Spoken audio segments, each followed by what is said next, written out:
എല്ലാവർക്കും നമസ്കാരം. നമ്മൾ കഴിഞ്ഞ ദിവസം പഠിച്ച SCERT ചാപ്റ്ററിൻ്റെ MCQ റിവിഷൻ എക്സാമിലേക്ക് എല്ലാവർക്കും സ്വാഗതം. പാർട്ട് 2 ആണ് കേട്ടോ ഇത്. ഒന്നാമത്തെ ചോദ്യത്തിലേക്ക് പോവാം. താഴെ പറയുന്ന പ്രസ്താവനകൾ പരിശോധിക്കുക. 2 പ്രസ്താവനകളുണ്ട്. നോക്കി, ഇരു അർദ്ധഗോളങ്ങളിലുമായി 10 ഡിഗ്രി മുതൽ 30 ഡിഗ്രി സെൽഷ്യസ് വരെ 30 ഡിഗ്രി വരെ അക്ഷാംശങ്ങൾക്കിടയിൽ സാവാന മേഖല കാണപ്പെടുന്നു എന്ന് പറയുന്നു.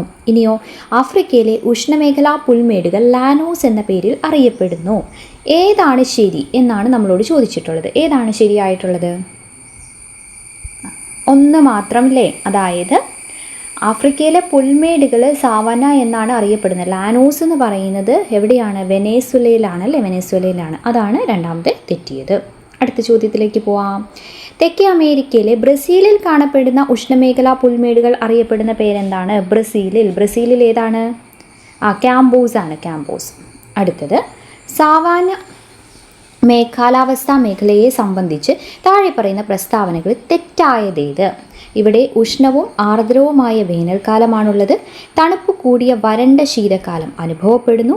വാർഷിക ശരാശരി താപനില 0 ഡിഗ്രി സെൽഷ്യസിൽ താഴെയാണ്. ഇവിടെ 25 സെൻറ്റിമീറ്റർ മുതൽ 125 സെൻറ്റിമീറ്റർ വരെ മഴ ലഭിക്കുന്നുണ്ട്. നമ്മളോട് ചോദിച്ചിട്ടുള്ളത് തെറ്റായതാണ്. ഏതാണ് തെറ്റായത്? ഏതാണ്? ഓപ്ഷൻ സി ആണല്ലേ. എന്തുകൊണ്ടാണ് ഓപ്ഷൻ സി?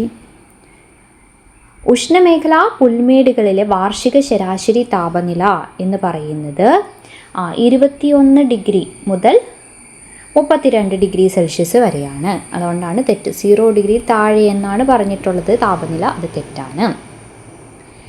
സാവന്ന മേഖലയിലെ സസ്യജാലങ്ങളെക്കുറിച്ച് താഴെ പറയുന്നവയിൽ ശരിയായ പ്രസ്താവന ഏതാണ്?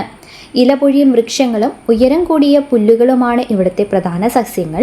ഇവിടെ നിത്യഹരിത വനങ്ങൾ മാത്രമാണ് കാണപ്പെടുന്നത്. മരുഭൂമികളോട് അടുക്കുംതോറും വൃക്ഷങ്ങളുടെ ഉയരം കൂടിക്കൂടി വരുന്നു. ആനപ്പുല്ല് ഈ മേഖലയിൽ കാണപ്പെടാറില്ല എന്നാണ് പറഞ്ഞിട്ടുള്ളത്. ഏതാണ് ഇത്? കറക്റ്റ് നമുക്ക് അറിയണമെങ്കിൽ നല്ല രീതിയിൽ നിങ്ങൾ ആ ക്ലാസ് കേൾക്കണം. ക്ലാസ് കേട്ടാൽ മാത്രമേ നിങ്ങൾക്ക് കറക്റ്റായിട്ട് ഇത് ആൻസർ ചെയ്യാൻ പറ്റുള്ളൂ. ഏതാ വരുന്നത്? ശരിയായിട്ടുള്ളത് ഓപ്ഷൻ എ ആണ് അല്ലേ? ഓപ്ഷൻ എ ആണ്.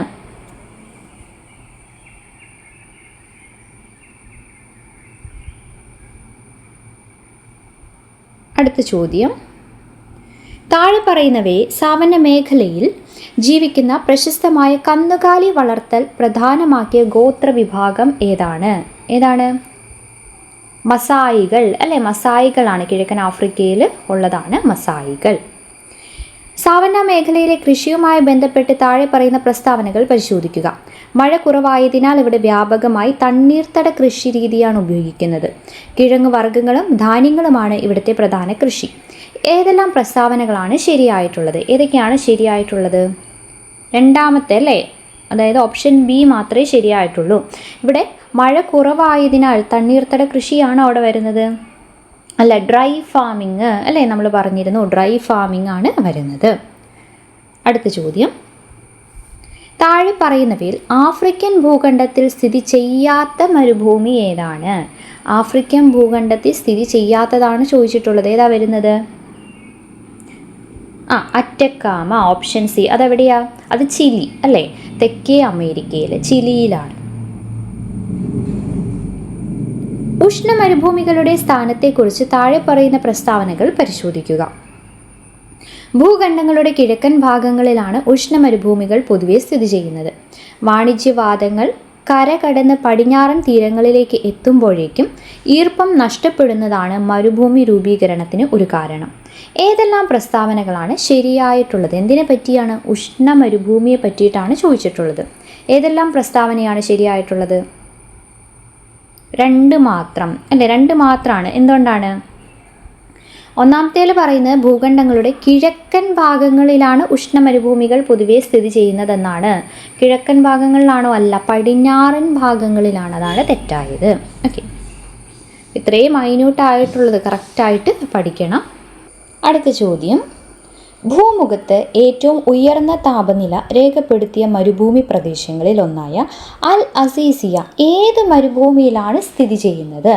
ഏത് മരുഭൂമിയിലാണ്? സഹാറ മരുഭൂമി അല്ലേ? ആഫ്രിക്കയിലെ സഹാറ മരുഭൂമിയിലാണ് അൽ അസീസിയ. അവിടെ 58 ഡിഗ്രി സെൽഷ്യസ് ആണ് ഉയർന്ന താപനില രേഖപ്പെടുത്തിയത്. ഉഷ്ണമരുഭൂമികളിലെ കാലാവസ്ഥാ സവിശേഷതകളിൽ പെടാത്തത് ഏതാണ്? ഉഷ്ണമരുഭൂമിയിലെ കാലാവസ്ഥാ സവിശേഷതകളിൽ പെടാത്തത് ശ്രദ്ധിക്കുക. വാർഷിക മഴ പൊതുവെ 25 സെൻറ്റിമീറ്ററിൽ താഴെയാണ്. ഇവിടെ വളരെ കുറഞ്ഞ ദൈനിക താപവ്യത്യാസമാണ് അനുഭവപ്പെടുന്നത്. ഭൂമുഖത്തെ ഏറ്റവും ചൂടേറിയ പ്രദേശങ്ങളാണിവ. ചിലയിടങ്ങളിൽ വർഷങ്ങളോളം മഴ പെയ്യാറേ ഇല്ല. നമ്മളോട് ചോദിച്ചിട്ടുള്ളത് സവിശേഷതകളിൽ പെടാത്തതാണ്. ഏതാ വരുന്നത്? ഓപ്ഷൻ ബി ആണല്ലേ. മരുഭൂമികളിൽ പകൽ കടുത്ത ചൂടും രാത്രി കഠിനമായ തണുപ്പും ആയതിനാൽ ഉയർന്ന ദൈനിക താപവ്യത്യാസമാണ് ഇവിടെ അനുഭവപ്പെടുന്നത്. കുറഞ്ഞതല്ല, ഉയർന്നതാണ്. അടുത്ത ചോദ്യം, മരുഭൂമിയിലെ സസ്യങ്ങളുമായി ബന്ധപ്പെട്ട് താഴെ പറയുന്ന പ്രസ്താവനകളിൽ ശരിയായതേത്? ഇലകൾ വളരെ വീതിയുള്ളതും വലുതുമായിരിക്കും. കള്ളിമുള്ളു ചെടികളും ചെറുകുറ്റിച്ചെടികൾ, പനകൾ എന്നിവയാണ് പ്രധാന സസ്യങ്ങൾ. ഈ സസ്യങ്ങൾക്ക് ജലം സംഭരിച്ചു നിർത്തുവാനുള്ള ശേഷി കുറവാണ്. ഇവ സാധാരണ കാടുകളിലെ പോലെ ഇടതൂർന്ന് വളരുന്നു. നമ്മളോട് ചോദിച്ചിട്ടുള്ളത് ശരിയായതേത് എന്നതാണ് ചോദിച്ചിട്ടുള്ളത്. ഏതാണ്? ഓപ്ഷൻ ബി അല്ലേ. കള്ളിമുള്ളു ചെടി, ചെറുകുറ്റിച്ചെടി, പനകൾ എന്നിവയാണ് പ്രധാന സസ്യങ്ങൾ. 12ാമത്തെ ചോദ്യം, മരുഭൂമിയിൽ ശുദ്ധജല സ്രോതസ്സുകളാൽ രൂപപ്പെടുന്ന സസ്യങ്ങളും ജനവാസ മേഖലകളും കാണപ്പെടുന്ന ഫലഭൂയിഷ്ഠമായ പ്രദേശങ്ങളെ വിളിക്കുന്ന പേരെന്താണ്? എന്തായിരുന്നു? മരുപ്പച്ച അല്ലെ. മരുപ്പച്ച എന്നുള്ളതാണ്. താഴെ പറയുന്നവയെ ശരിയായ ജോഡി ചേർത്തത് ഏത്? ശരിയായിട്ട് കറക്റ്റായിട്ടുള്ളത് ഏതാണെന്നാണ് ചോദിച്ചിരിക്കുന്നത്. ഏതാന്ന് നോക്കി, ഒന്ന് പോസ് ചെയ്ത് നോക്കി, എന്നിട്ട് ആൻസർ പറയാം. ഓപ്ഷൻ എ അല്ലേ. ഓസ്ട്രേലിയയിലെ കൽഗൂർലി സ്വർണ്ണഖനി. ഓസ്ട്രേലിയയിലെ ഗ്രേറ്റ് വിക്ടോറിയ മരുഭൂമിയിലാണ് അത് സ്ഥിതി ചെയ്യുന്നത്. അത് കറക്റ്റാണ്. അടുത്തത്, ചിലിയിലെ അറ്റക്കാമ മരുഭൂമിയിലുള്ള ചുക്കിക്കാമാറ്റ ഏത് ധാതുവിൻ്റെ നിക്ഷേപത്തിനാണ് ലോകപ്രസിദ്ധമായിട്ടുള്ളത്? ഏതാണ്? ചെമ്പ് അല്ലേ. ഓപ്ഷൻ സി, ചെമ്പാണ്. ഏറ്റവും അവസാനത്തെ ചോദ്യം, താഴെ പറയുന്ന പ്രസ്താവനകൾ പരിശോധിക്കുക. അൾജീരിയ, ലിബിയ, സൗദി അറേബ്യ തുടങ്ങിയ മരുഭൂമി രാജ്യങ്ങളിൽ വൻതോതിൽ പെട്രോളിയം നിക്ഷേപമുണ്ട്. പെട്രോളിയത്തിൻ്റെ കണ്ടെത്തൽ മരുഭൂമി മേഖലകളുടെ സമ്പദ് വ്യവസ്ഥയെ വലിയ രീതിയിൽ മാറ്റിമറിച്ചിട്ടുണ്ട്. ചോദ്യം എന്താണ്? ഏതെല്ലാം പ്രസ്താവനകളാണ് ശരിയായിട്ടുള്ളത്? ഇപ്പോൾ 15 ചോദ്യങ്ങളാണ് നമ്മൾ കണ്ടത്. എത്ര മാർക്ക് കിട്ടി എന്നുള്ളത് കമൻറ്റ് ചെയ്യാൻ പറ്റുന്നവർ കമൻറ്റ് ചെയ്യുക. അതോടൊപ്പം തന്നെ ഇതുവരെ നമ്മുടെ ചാനൽ സബ്സ്ക്രൈബ് ചെയ്യാത്തവർ സബ്സ്ക്രൈബ് ചെയ്യുക. ഓരോ പ്ലേലിസ്റ്റായിട്ട് ഞാൻ ഇട്ടിട്ടുണ്ട്. SCRT MCQ ക്വസ്റ്റ്യൻസ് ഒരു പ്ലേലിസ്റ്റ്, നമ്മൾ പഠിച്ചു കഴിഞ്ഞ ഇന്ത്യൻ ഹിസ്റ്ററിയുടെ വേറെ പ്ലേലിസ്റ്റ് ഉണ്ട്. അപ്പോൾ ഓരോ പ്ലേലിസ്റ്റായിട്ട് നിങ്ങൾ കണ്ട് തീർക്കുക കേട്ടോ. ഇതിൻ്റെ ആൻസർ വരുന്നത് ഏതാണ്? ഓപ്ഷൻ സി അല്ലേ. 1ഉം 2ഉം ശരിയാണ്. 2 പ്രസ്താവനകളും ശരിയാണ്. അപ്പോൾ ബാക്കി ഇനി നമുക്ക് പാർട്ട് 3 ക്ലാസ് കാണുക. അതിനുശേഷം പാർട്ട് 3 ആയിട്ട് റിലേറ്റ് ചെയ്തിട്ടുള്ള MCQ റിവിഷനും കൂടി എല്ലാവരും അറ്റൻഡ് ചെയ്യുക. ഓക്കെ. സാറ്റർഡേ നമ്മുടെ സാധാരണ പോലെ തന്നെ കറണ്ട് അഫയേഴ്സ് ആണ്. ജാനുവരി 2026 ജാനുവരി ഫുൾ, അതായത് monthly current affairs MCQ revision ആണ്. ഓക്കെ. അപ്പോൾ ഫുള്ളായിട്ട് നമ്മളൊരു 50ന് മുകളിൽ 100 ക്വസ്റ്റ്യൻസൊക്കെ നമ്മൾ റിവൈസ് ചെയ്യും ആ ഒരു ദിവസം, ഈ വരുന്ന സാറ്റർഡേ. സൺഡേ നമ്മൾ ബാലൻസ് ക്വസ്റ്റ്യൻ പേപ്പർ, ഏറ്റവും പുതിയ ക്വസ്റ്റ്യൻ പേപ്പറിലെ ബാലൻസ് കാര്യങ്ങൾ നമ്മൾ പഠിക്കുന്നതായിരിക്കും. ഓക്കെ. ഇനി 10th പ്രിലിംസായി റിലേറ്റ് ചെയ്തിട്ട് നമുക്ക് കുറച്ച് ക്ലാസ്സുകളും കൂടി ആരംഭിക്കാം. Thank you.